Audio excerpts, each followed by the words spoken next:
नमस्कार। आज के शुभ क्लासेस में आप सभी का स्वागत है। आज की क्लास में हम चर्चा करेंगे व्यंजन संधि। जैसे आपने पहली वीडियो देखी है, पहली वीडियो में हमने चर्चा की थी संधि के भेद। संधि के 3 भेद होते हैं। कौन कौन से? स्वर संधि, व्यंजन संधि और विसर्ग संधि। उसमें से स्वर संधि के बारे में हमने समझ लिया है, उसके 5 भेद हमने पढ़ चुके हैं।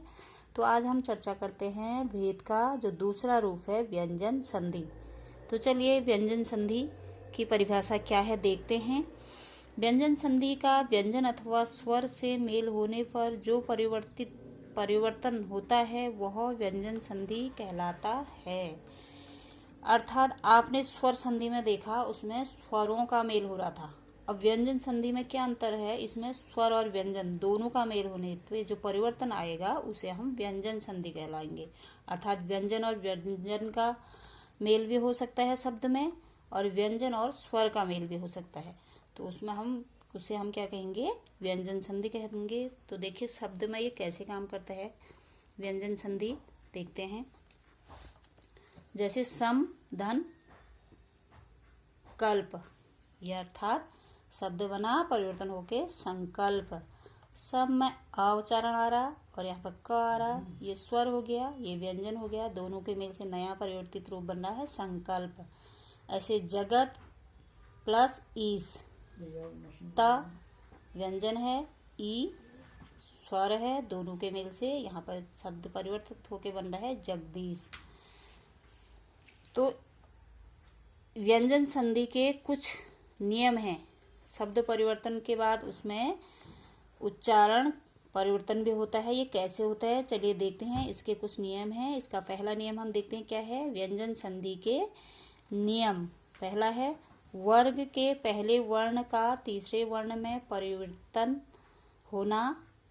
क का यहाँ पे ग बन जाएगा, च का ज बन जाएगा, ट का ड बन जाएगा, त का द बन जाएगा, प का ब बन जाएगा। अब ये देखिए शब्दों में ये कैसे चेंज होता है, इसे एक बार हम देख लेते हैं उदाहरण पे। जैसे शब्द है दिग प्लस गज, परिवर्तन शब्द बना दिग्गज। अभी आपको बताया था क का ग, तो यहाँ पर क है, आधा क हलंत लगे। हलंत का मतलब होता है आधा वर्ण, तो आधा क है, तो यहाँ चेंज होके इसका क्या बनना है? ग बनना है। यहाँ पर पढ़ा था ग बनेगा, तो दिग्गज, दिग धन गज का हो गया दिग्गज, आधा ग आ गया। ऐसे आगे देखिए अच धन अंत, अजत अज्जत हो गया। देखिए यहाँ पर चौ का जौ बनेगा, बोला था ना अज्जत। यहाँ पर जौ आ गया, आधा जौ, ये जो विसर्ग लगा है इसका मतलब भी आधा जौ होता है।